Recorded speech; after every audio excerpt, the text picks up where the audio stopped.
এটা হলো রোগের একটা কারণ, যে অতিরিক্ত খাবার বারবার খাওয়া, বেশি বেশি খাওয়া। হ্যাঁ, তাতে কি হচ্ছে, আমাদের এই যে processed food, ultra processed food প্রদাহ তৈরি হচ্ছে। এই প্রদাহের কারণে আমাদের অ্যাংজাইটি, ডিপ্রেশন, স্ট্রেস, হ্যাঁ, ব্রেন ফগ, মানে আরও অনেক প্রবলেম হচ্ছে। এবং এই প্রদাহগুলো আস্তে আস্তে আমাদের বিভিন্ন রকম রোগ তৈরি করছে, যেমন diabetes, neurological disease, autoimmune disease, rheumatoid arthritis, cancer, lupus, fibromyalgia, chronic fatigue syndrome. রোজা রেখে আমরা 60-70টা রোগ থেকে ভালো হতে পারি। আসসালামু আলাইকুম। ভালো আছেন সবাই? আলহামদুলিল্লাহ।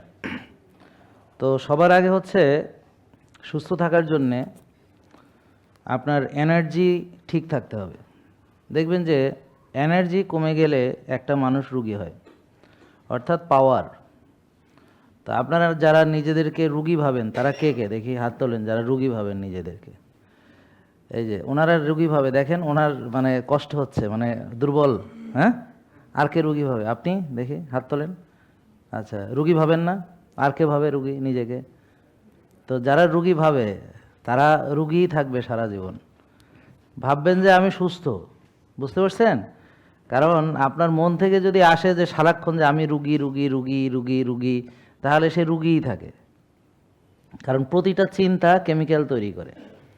তা আপনাদেরকে সবসময় আপনি সুস্থ, আপনি ভালো, এইভাবেই ভাবতে হবে। এবং এখন যখন এখানে আসছেন, তো নিজেকে রুগী ভাবার তো আর কোনো কারণ নেই।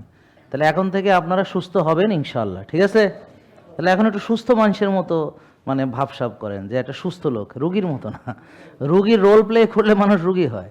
তো যখনই আপনাদেরকে সার্টিফিকেট দেওয়া হয় তোমার ডায়াবেটিস রুগী, এবং এমন সিল এ বলে জীবনে কাটবে না, হ্যাঁ, এমন সিল। ওই যে আগে দেখতে যে গরুদেরকে যে ওই যে এভাবে ওই পোড়াইয়া লাগাই দিত, সিল লাগাই দিত। তা এখন আপনাদের ভিতরে হয়তো পোড়াইয়া লাগাইতেছে না, বাট কপাল পোড়া করে এমন সিল দিছে ডায়াবেটিস, যে জীবনে কোনোদিন ভালো হবে না আর, সারা জীবন থাকবে। এবং সে বিশ্বাস করছে, এবং সারা জীবন রুগী আছে, সারা জীবন ওষুধ খাইছে, এবং ওষুধ খাইতে খাইতে এরপর ইনসুলিন দিতে দিতে একসময় ইনসুলিন সহ কবরে গেছে। এই তো সিনারি নাকি? যে আমাদের এই লাইভটি সরাসরি সারা পৃথিবীতে ব্রডকাস্ট হচ্ছে, not only Bangladesh, whole world. এবং আমরা এই কাজটা করছি 19 সাল থেকে। এবং প্রকাশ্যে দিবালোকে আমরা ডাকাতি করি, আমরা গোপনে কিছু করি না, ঠিক আছে? বুঝতে পারছেন তো? এবং আলহামদুলিল্লাহ, যারা ভেবেছেন যে আমাদের প্রতিষ্ঠান বন্ধ হয়ে যাবে, তো এখন আমাদের প্রতিষ্ঠান আজকে চালু আছে, বন্ধ হয়নি। তো ডাক্তাররা আমাদের হুমকি দিছে যে এটা বন্ধ করে দিবে। তো আপনারা, এটা বন্ধ হয়ে যেতে পারে, তো তাড়াতাড়ি আইসা যার যার রোগ মুক্ত হওয়ার একটু দ্রুত চলে আসেন। কথা বুঝতে পারছেন? আর আপনারা কি এখানে বুঝছেন তো? এখানে কিন্তু কুপরামর্শ দেওয়া হয়, বুঝেন নাই? কুপরামর্শ, ভুল পরামর্শ, যে রুগী এখন সুস্থ হয়ে গেল, তো এটা তো পরামর্শ সঠিক না। আর রুগী সারা জীবন রুগী থাকলো, এটা হলো সঠিক পরামর্শ। কথা বুঝতে পারছেন তো? এখানে আমরা এমন পরামর্শ দিই, রুগী আর রুগীই থাকে না। তো এখন আমি আইছি রোগের চিকিৎসা করতে, এখন রুগী না থাকলে রোগের চিকিৎসা হবে কি করে? কথা বুঝতে পারছেন? তা এখন রুগী যদি ভালো হইয়া সুস্থ হইয়া আমাদের থেকে বিদায় নিয়ে চলে যায়, হ্যাঁ, তাহলে তো এরপরে কি হবে? তো আপনারা দেখেন এখানে ডায়াবেটিস রুগী কে কে আছে, একটু হাত তোলেন। আচ্ছা, তো এই যে ওনাকে দিয়ে শুরু করি। বোন, তোমার মাকে, এটা কি আপনার মা নাকি আমি জানি না, নিয়ে আসো, ওনাকে নিয়ে আসো এখানে।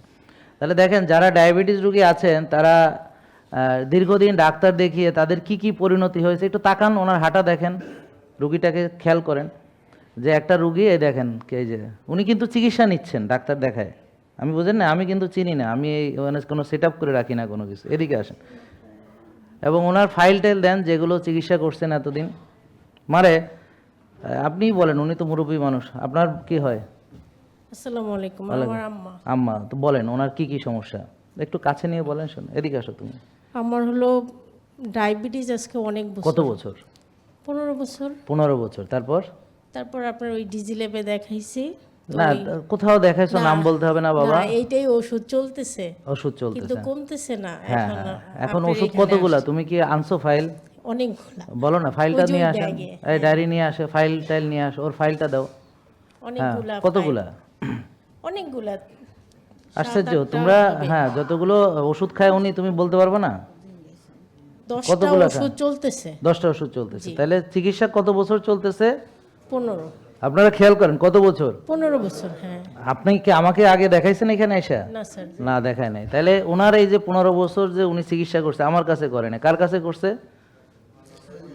XYZ। তা এখন XYZ এর কাছে চিকিৎসা করে উনি যদি সুস্থ হয়ে যেতেন, ওষুধ মুক্ত হয়ে যেতেন, তাইলে কি আর আমার কাছে আসতেন? না স্যার। তা আমার কাছে এখন আসতে নিরুপায় হইয়া, যে 10টা বছর মানে 15টা বছর চিকিৎসা করে ওনার এই কন্ডিশন দেখেন, আর ওনার 10টা ওষুধ। হ্যাঁ, দেখি ফাইলটা দেন, কী ওষুধ। আপনারা জাস্ট ওনার ইয়েটা দেন যে কি কি ওষুধ আছে ওনার। হ্যাঁ, তুমি কিছু বলবা? হ্যাঁ, এই যে ফাইল।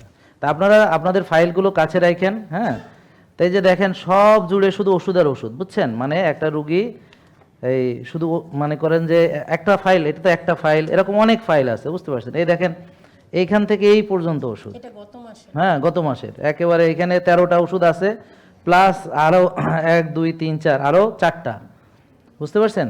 তাহলে মানে এক একজন ডাক্তারের কাছে দেখালে এক এক রকম প্রেসক্রিপশন পাওয়া যায়। তো ওনার 13টা আছে, ওনার আছে 3টা, ওনার 4টা। হ্যাঁ, তা এটা মনে হয় আগের না, এটা আগের। তাহলে সোজা কথা হলো আমরা দেখতে পাচ্ছি যে ওনার মোট 13টা ওষুধ হয়েছে এবং উনি রুগী আছেন এবং উনি সুস্থ হননি। আবারও বলতেছি, আবারও প্রশ্ন করি, আপনারা ডাক্তার দেখান নাই? দেখাইছেন? ওষুধ খান নাই? খাইছেন? ভালো হইছেন? ওষুধ মুক্ত হইছেন? তাহলে তাদের কথা সত্য যে ডায়াবেটিস ভালো হয় না, সত্য, ওনাদের কথা সত্য, ঠিক আছে? ভালো হয় না যদি ওনাদের কাছে চিকিৎসা করেন, যদি ওনাদের কাছে চিকিৎসা করেন। তাই এখন তারা যেহেতু বলেই ফেলছে একটা কথা, এই কথা এখন যদি উনি ভালো হইয়া যায় তাহলে তো কথাটা মিথ্যা হইয়া গেল। এখন এই যে এখন আমাদের রুগীরা ভালো হয়ে যাচ্ছে, ভালো হওয়াতে এক একটা রুগী ভালো হচ্ছে, ওনারা এক একবার মিথ্যাবাদী প্রমাণিত হচ্ছেন। এই কারণে তারা আর কি চাইতেছে যে আমাদেরকে স্টপ করে দিতে, যে এখন ওনার একটা আশ্রয়স্থল, যে উনি আসছে একটা আশা নিয়ে এখানে, তো এইটা যেন বন্ধ হয়ে যায় এবং ওনারা যেন এইভাবে এই রুগীটারে শেষ পর্যন্ত এই ইনসুলিন সহ কবরে চলে যেতে পারে। তো এখন দেখেন ইনসুলিন হচ্ছে 40 আর 36, মানে 76 ইউনিট ইনসুলিন উনি নিচ্ছেন প্রতিদিন, 40 আর 36, প্রতিদিন 76 ইউনিট ইনসুলিন নিচ্ছেন। তাইলে এরপরে আরও ওষুধও খাচ্ছেন বেশ কয়েকটা, আর তাছাড়া অন্যান্য আরও অনেক সমস্যা আছে, প্রেশারের সব কিছু মিলায় মোট 13টা ওষুধ তার চলতেছে। এখন আমার প্রশ্ন হলো জাতির কাছে যে আপনারা কি ওষুধ খেয়ে খেয়ে এইভাবে ইনসুলিন দিয়ে দিয়ে এইভাবে ধ্বংস হয়ে যেতে চান কিনা, নাকি চান যে ওষুধ মুক্তির একটা উপায় থাক? জি স্যার। তাহলে এখন কোনটা চান আপনারা বলেন? ওষুধ মুক্ত সুস্থ জীবন। এখন আপনাদেরও দায় দায়িত্ব আছে, কেননা আমি শুধু বলতে পারবো, কিন্তু করবেন আপনি। করতে গিয়ে যদি ভুল টুল করেন সেটার দায় তো আমার ঘাড়ে আসে, কিন্তু আমি তো আপনার ভুলের দায় কিভাবে নিতে পারবো? আমি যা যা বলেছি আপনি হয়তো মানেননি। এখন ওনারে বললাম ব্যায়াম করতে হবে, তা উনি কি ব্যায়াম করবেন আমাকে বুঝান। আমি ওনাকে বললাম রাত্রে ঘুমাইতে হবে আর্লি, উনি বলবে কি আমি শুয়েই থাকি কিন্তু ঘুমাইতে পারি না। জি স্যার। কথা বুঝতে পারছেন? ওনাকে বললাম ভোরে উঠতে হবে, তো সারা রাত ঘুমায় নেই, ঘুমটা হয়েছে ফজরের সময়, এখন কিভাবে সে ভোরে উঠবে? জি স্যার, এরকমই হয়। এরকমই হয়। তাহলে এখন ওনারে বললাম ভাত খাইতে, কয় বাবারে আমি দুটো ভাতটাই খাইতে পারি কোনো রকম, ওই যে খালি একটু ভাতই খাই, হ্যাঁ, আর কিছু আমার দিলে ঢোকে না। তা এখন এই ধরনের রোগী আমার কাছে যদি নিয়ে আসে এই মরার আগে শেষ পর্যন্ত, তা আমি কিভাবে তারে মানাবো? এটা কি আমার দোষ? এখন আমি যদি ওরে বলি যে না হবে না এখানে, এই বোনটা কাঁদতে কাঁদতে এখান থেকে যাবে যে স্যারের কাছে আমার মারে আনলাম কিন্তু স্যার রিজেক্ট করে দিল। উনিও বলবে যে আরে কত আশা নিয়ে গেছিলাম, আমাকে ওনারা রাখলো না, কি ঠিক কিনা? এখন ওনারা রাখলে এখন যদি ওনার কিছু হয়, মানে আমার কাছে যে আসছে একবার হাজিরা দিয়ে চলে গেল, এখন উনি মরতেও পারবে না। উনি যদি অ্যাক্সিডেন্টও মারা যায় সেটাও আমার দোষ, কারণ অ্যাক্সিডেন্টে মারা গেলে ডাক্তাররা সার্টিফিকেট লিখে দিব যে উনি ওই ডাক্তার জাহাঙ্গীর কবির ওখানে একবার গেছিলেন এই জন্য অ্যাক্সিডেন্ট করছেন। তার মানে এখন যাই হবে ওনার জীবনে, আমার এখানে একবার গেছে চলে গেছে, এখান থেকে একবার আসছে জীবনে, একবার আইসা চলে গেল, এরপর ওনার জীবনের যত কিছু আছে হোক না কেন, হ্যাঁ, তো উনি যদি পানিতে, আল্লাহ না করুক, পানিতেও পড়ে যায়, কবর জাহাঙ্গীর কবিরের ওখানে গেছিল এই জন্য পানিতে পড়ে গেছে। আমার কথা বুঝেন নাই? বুঝতে পারছেন? কারণ ওনাদের কাছে সব কিছু, ডাক্তার যেহেতু ওনারা সার্টিফিকেট ওনারা দিব, এই করব সেই করব, হ্যাঁ, হেরা সব ডাক্তাররা মিলেই তো সিদ্ধান্ত নেয়।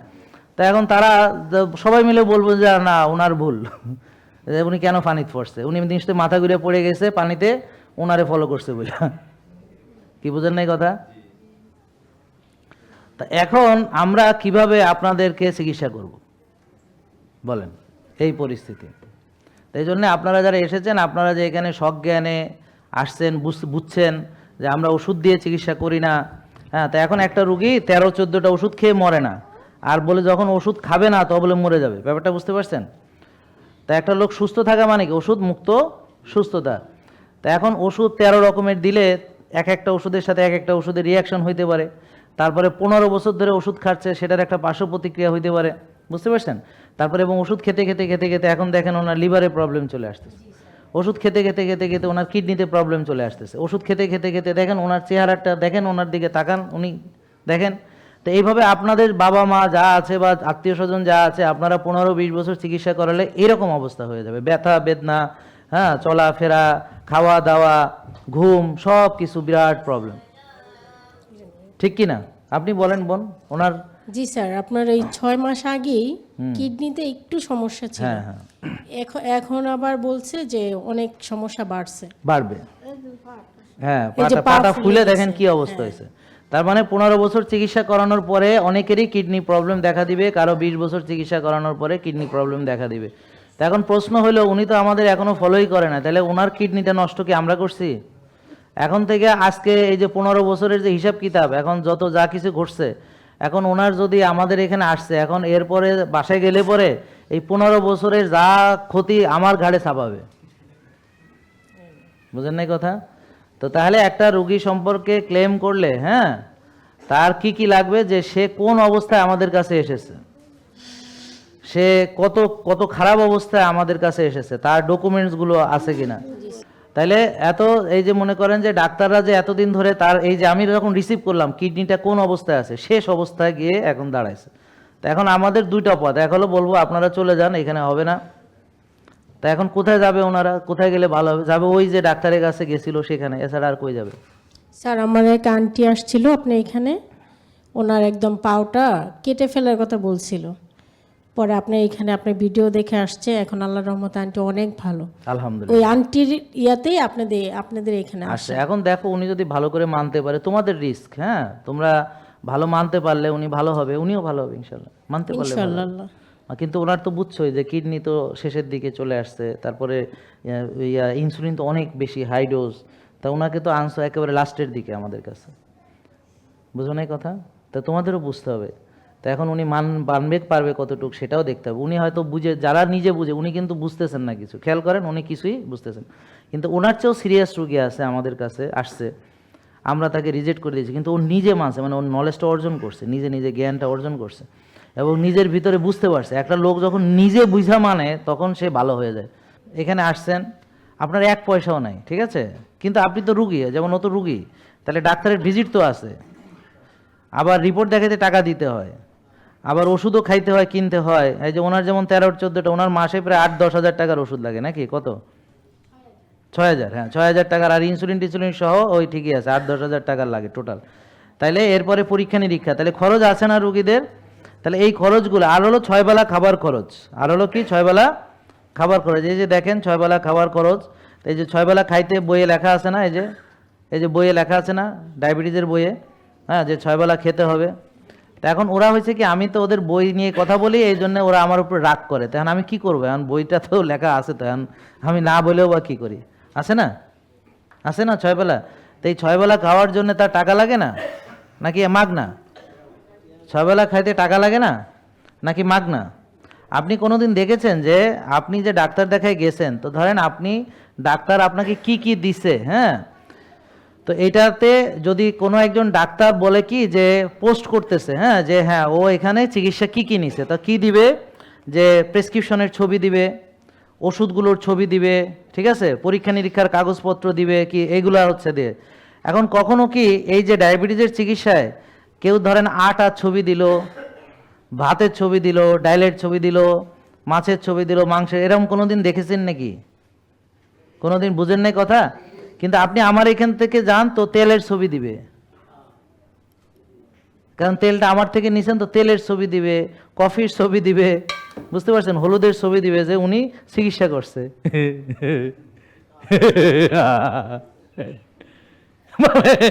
পাগল না, বুঝলেন না, পাগল না, বলে এটার ছবি দিছে ডাক্তারে, হ্যাঁ, যে এটা চিকিৎসা করছে।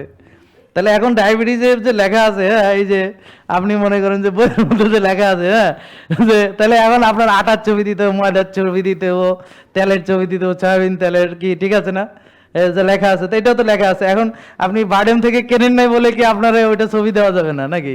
আর আমার এখানে আমার থেকে তেল নিছেন বলে এটা চিকিৎসা খরচ, আর ওখান থেকে তেল কিনছেন বাজার থেকে বলে এটা চিকিৎসা খরচ না, এরকম শুনছেন নি কোনোদিন? মানে আমি তো হাসতে হাসতে শেষ, মানে বরদ খারে কয়। আপনারা চা খান না সাধারণত বাসায়, গুঁড়া দুধ খান না সাধারণত, তা ধরেন চিকিৎসায় কি আপনার চলে যে আমি গুঁড়া দুধ খাই, আমি চানাচুর খাই, আমি বিস্কিট খাই, আমি মুড়ি খাই, বুঝতে পারছেন, আমি নুডলস খাই, আমি পাস্তা খাই, এটা হলো চিকিৎসা। যেহেতু বই লেখা আছে, হ্যাঁ, এখন যদি বাইরে এগুলো ব্যস্ত তাহলে বলতেন হ্যাঁ চিকিৎসা হলো এই যে এইগুলা, ঠিক আছে। তা এখন আমাদের এই তেলটা যেহেতু অর্গানিক তেল পাওয়া যায় না বাংলাদেশে, তাই জন্য আমরা এখানে রাখছি, কারণ আমাদের রুগীদেরকে যখন আমি বললাম যে একটা অর্গানিক তেল এখানে যেহেতু পাওয়া যায় না, তারা অনুরোধ করেছে, মানে আপনারা আমাকে অনুরোধ করেছেন যে স্যার আপনি আইনা রাখেন, আপনার থেকে আমরা যেন নিতে পারি, কারণ আমরা বিশ্বাস করি না কাউকে, কারণ ওরা আমাদের নিয়ে ভুয়ামি করে, লেখায় আছে এক্সট্রা ভার্জিন, আসলে ভিতরে কিছু নাই। ওদিন এক বোন বলতেছে যে আমি 3টা ওষুধের অর্ডার দিছি আমার চেহারা দেখা, ওই যে ভুয়া ওষুধ যে বিক্রি করে, তো উনি তিন ফাইল অর্ডার করছে, তো 3 ফাইল অর্ডার করছে। এখন উনিতে বলে কি যে একটা ফাইলের মধ্যে মনে হয় 8-10টা ওষুধও নাই বা 5-7টা ওষুধও নাই, যে তখন আমি দেখছি দেখে একেবারে হালকা, পরে আমি ফেরত দিয়ে দিছি, খামাখা আমার কুরিয়ার চার্জটা চলে গেছে। ও বুঝতে পারছে, পরে বলে যে স্যার তো ও ওই যে শিল্পী বলছে, শিল্পী বিশ্বাস, ওদিন একটা মেয়ে আসছিল গান টান করে, ও বলতেছে যে স্যার আমি আপনার ছবি থেকে অর্ডার করছি, পরে আমি তো ফেরত দিছি, টাকাটা গেল। পরে আমার এটা দেখে মনে হলো স্যার তো এরকম সিটার না যে মানে এক বোতলের মধ্যে মাত্র 5-7টা ওষুধ দিয়ে বেচবো, তখন তার মনে হয়েছে যে না এটা স্যারের কাম না, এটা নিশ্চয়ই প্রতারণার শিকার। তা আমাদের যে অরিজিনাল পেজটা না চিনলে আপনারাও প্রতারিত হবেন। আমার কথা বুঝতে পারছেন? একসময় মানুষ কৃষিকাজ করেছে, একসময় মানুষ শিকার করেছে, হ্যাঁ, কিন্তু তারা সুস্থ ছিল, কারণ তারা পরিশ্রম করেছে, তারা পরিশ্রম করে তারা ক্লিন ফুড খেয়েছে, তারা আর্লি ঘুমাইছে, তারা ভোরে উঠেছে, তারা এত স্ট্রেস লাইফ লিড করেনি। যারা গুহায় থেকেছে, শিকার পেয়েছে, খেয়েছে, পায়নি, খেতে পারেনি, আবার পেয়েছে, খেয়েছে, এরকম, এমন না যে রুটিন করে 6 বেলা খেতে তারা পেত। আর তারা কায়িক শ্রম করতো বা পরিশ্রম করতো এবং তারা আর্লি ঘুমাতো, ভোরে উঠতো। তাহলে এটা হচ্ছে সুস্থ থাকার ফান্ডামেন্টাল, ক্লিন ফুড খাওয়া, পরিমিত খাওয়া, পরিশ্রম করা, আর্লি ঘুমানো, ভোরে ওঠা এবং নেচারের সঙ্গে এক্সপোজ থাকা, অর্থাৎ সূর্যের আলোতে থাকা বা ঘাসে, মানে নেচারের সাথে একটা রিলেশন থাকা, এটা হলো ফান্ডামেন্টাল। আপনারা এত সহজ করে বলছি, এর বাইরে গেলেই রুগী হবেন। এখন ইন্ডাস্ট্রিয়াল লাইফে সবাই খাওয়া দাওয়া খালি করছে, এটাই হচ্ছে এখন একমাত্র এন্টারটেইনমেন্ট। এই যে ও জানে, বাবুর্চি ও জানে যে সব রান্না বাড়া মানে খাওয়া দাওয়া ছাড়া কিচ্ছু নাই, এবং রান্নার ভিতরে কি কি ব্যবহার করে সে খুব ভালো করে বললো আমাদেরকে। তো এখন entertainment, food is fun and entertainment now it is. আপনি দেখবেন, আপনি ফুটবল খেলা দেখছেন, দেখবেন হঠাৎ করে একটা খাওয়ার বিজ্ঞাপন চলে আসছে, সামথিং ইটিং, যে কোনো কিছু একটা খাইতেছে বা পান করতেছে। বা একজন ভালো ফুটবলার, সে দেখবেন একটা কিছু গিলতে আছে, মানে যেই একটা পরিচিত মুখ সে দেখবেন এভাবে খাইতেছে, নাহলে এইভাবে খাইতে আসে, ব্যাপারটা বুঝতে পারছেন?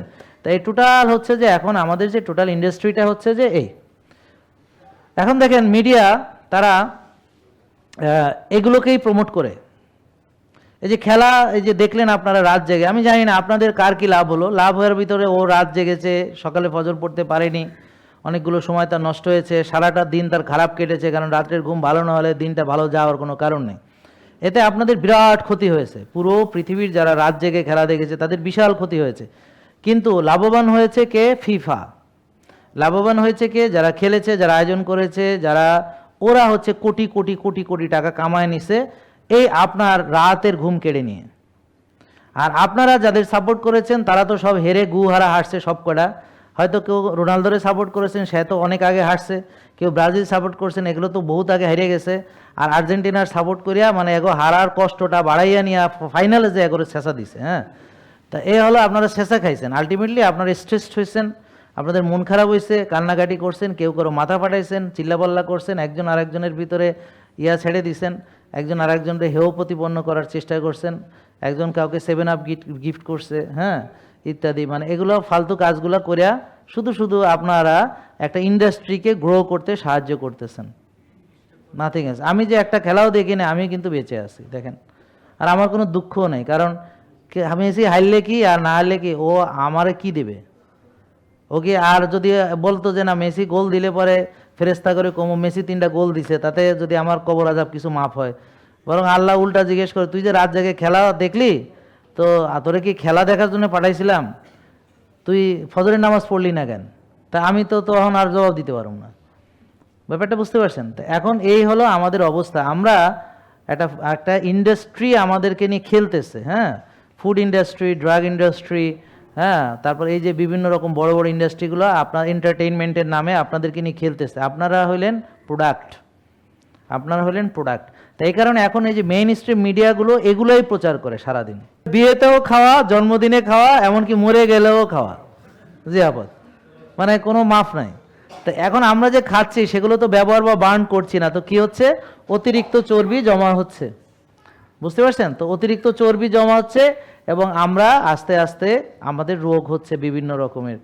এটা হলো রোগের একটা কারণ, যে অতিরিক্ত খাবার, বারবার খাওয়া, বেশি বেশি খাওয়া, হ্যাঁ, তাতে কি হচ্ছে, আমাদের এই যে processed food, ultra processed food প্রদাহ তৈরি হচ্ছে। এই প্রদাহের কারণে আমাদের অ্যাংজাইটি, ডিপ্রেশন, স্ট্রেস, হ্যাঁ, ব্রেন ফগ, মানে আরও অনেক প্রবলেম হচ্ছে। এবং এই প্রদাহগুলো আস্তে আস্তে আমাদের বিভিন্ন রকম রোগ তৈরি করছে, যেমন diabetes, neurological disease, autoimmune disease, rheumatoid arthritis, cancer, lupus, fibromyalgia, chronic fatigue syndrome, হ্যাঁ, এরকম অনেক ধরনের এই যে আমাদের রোগ তৈরি হচ্ছে। এবং এর জন্য দায়ী হচ্ছে যে প্রসেসড ফুড। এই প্রসেসড ফুডের ভিতরে ভালো ফাইবার থাকে না, ভালো নিউট্রিশন থাকে না, হ্যাঁ, গুড ব্যাকটেরিয়াগুলো ভালো ফাইবার খেতে চায়। তো যখন ব্যাড ব্যাকটেরিয়া, অর্থাৎ ভালো খাবার যখন আপনি খাবেন না, তখন ব্যাড ব্যাকটেরিয়াগুলো ওভার গ্রোথ হবে। এটাকে কেউ সিবো বলে, বুঝতে পারছেন? তো এখন যারাই ধরেন এই ধরনের এই যে প্রসেসড, আল্ট্রা প্রসেসড ফুড খাচ্ছেন বা সাদা চাল খাচ্ছেন, সাদা চালের প্রবলেম হচ্ছে genetically modified, chemical fertiliser, chemical pesticide এটা দ্বারা উৎপাদিত, এবং ফাইবার ফেলে দেওয়া হয়েছে। এখন আমরা হেভি মেটালের কথাও শুনছি প্রচুর, এবং গ্লাইফোসেট। তো এগুলো অনেক কিছু আমাদের এই খাবারের সঙ্গে আমরা খাচ্ছি, যেটা আমরা চোখে দেখি না, জানি না। আর ফাইবার যেটা, সেই ফাইবার নেই, কখনো মিনি কাট, কখনো পলিশিং করা, সোজা কথা হচ্ছে মেশিনে কাট করে দিচ্ছে। আমরা সেই খাবারগুলো সুন্দর করে ধবধবে সাদা ভাতগুলো আমাদের সামনে একেবারে ফুলের মতো ফুটে আছে, হ্যাঁ, একেবারে সুন্দর করে আমরা কি সুন্দর খাচ্ছি, আর ভাবছি কত পবিত্র খাচ্ছি। অথচ খাবার থেকে যে আসল যে ফাইবার সেটা নাই, পুষ্টি নাই, এবং এটা genetically modified, hybrid, chemical fertiliser, pesticide দ্বারা উৎপাদিত ইত্যাদি, এভাবে আমাদের হয়ে গেছে। তো এখন এই যে দেখেন, তো আমাদের যে ভালো ব্যাকটেরিয়া যদি না থাকে, খেতে না পায়, তো খারাপরা গ্রহণ যদি বড় হয়, তখন কি হবে, তা আমরা ভালো ব্যাকটেরিয়া তো খাবার পাচ্ছে না। এর ফলে ওই ব্যাকটেরিয়াগুলো বাঁচার জন্য তখন আপনার মিউসিন লেয়ারকে খাওয়া শুরু করে, প্রোটেক্টিভ লেয়ার। এরপরে দেখবেন আইবিএস হচ্ছে, এরপরে দেখবেন গ্যাস্ট্রাইটিস হচ্ছে, মানে পেটের যত সমস্যা তার মূল কারণ হচ্ছে এটা, অ্যালার্জি হচ্ছে, আইবিডি হচ্ছে, যত কিছু যা হচ্ছে, লিকি গার্ডস হচ্ছে, সব কিছু হচ্ছে এই যে খাবার থেকে। আর আমরা এর জন্য গ্যাসের ওষুধ খাচ্ছি, জাতীয় ওষুধ, গ্যাসের ওষুধ বাংলাদেশের, হ্যাঁ, যদি আপনাদের যেই পরিমাণ গ্যাস আছে এটা যদি জাতীয় গ্রিডে যুক্ত করা যেত, বাংলাদেশের গ্যাসের সমস্যার সমাধান হয়ে যেত।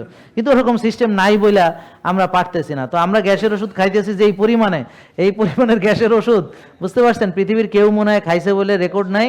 তা এই যে গ্যাসের ওষুধ কারা খায়, নষ্ট খাবার যারা খায়, গ্যাসের ওষুধ তারা খায়, খবিশ খাবার যারা খায়, গ্যাসের ওষুধ তারা খায়, হ্যাঁ। তো এখন আমরা এমএজি, এই যে উনি যেটা হলো testing salt, this is that testing salt, যেটা হচ্ছে আমাদের সকল প্রসেস, আল্ট্রা প্রসেস ফুডের ভিতর দেওয়া হবে, বিয়েতে দেওয়া হবে, এখানে দেওয়া হবে, এখানে দেওয়া হবে। তো এটা একটা মানে আমি পুরোটা আমি একটা চিত্র এখানে তুলে ধরার চেষ্টা করছি। এটা একটা সায়েন্টিফিক লিটারেচার।